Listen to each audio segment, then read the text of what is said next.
Right now, you are probably doing one of two things with your spare cash. Either you are putting it into an offset account to watch your mortgage interest shrink, or you are buying ETFs, drip feeding money into the share market for long-term growth.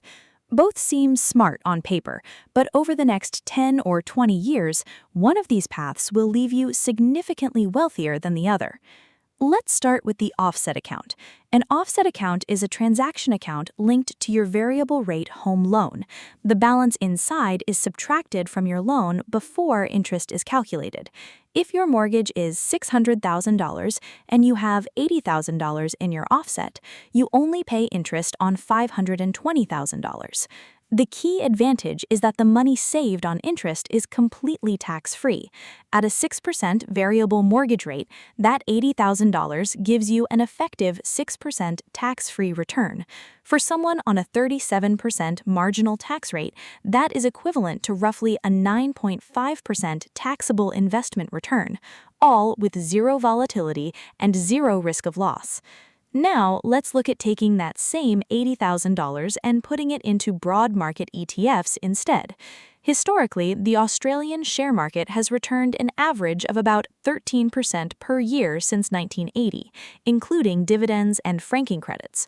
Long-term real returns, adjusted for inflation, come in around 7 to 8%. From a pure numbers standpoint, ETFs come out ahead with more compounding potential. Over a 20-year period, a conservative 8% average return could turn your $80,000 into roughly $373,000. In contrast, keeping that money in a 6% offset saves you about $170,000 in interest over a 25-year loan. That is a difference of more than $200,000 in favor of ETFs.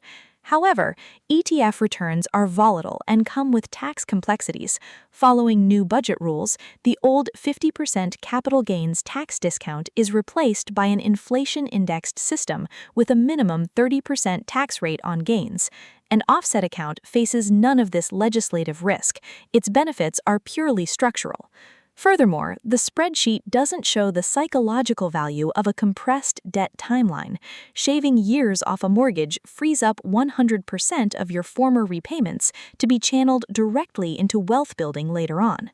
For advanced investors, you don't even have to choose one over the other. You can use a strategy called debt recycling. You place your cash into the offset account to reduce the loan balance, redraw those funds to buy income-producing ETFs, and convert non-deductible mortgage debt into tax-deductible investment debt. Ultimately, if your goal is maximizing total wealth over 15 to 20 years and you can handle market volatility without panic selling, ETFs will likely leave you better off. If your mortgage gives you anxiety or your cash flow is tight, the guaranteed tax-free return of an offset account is the smarter move. Real wealth is built when you stop treating these options as an either-or decision and instead use them together to balance safety, debt reduction, and long-term growth. The only true mistake is leaving your cash sitting in a low-interest savings account, doing nothing at all.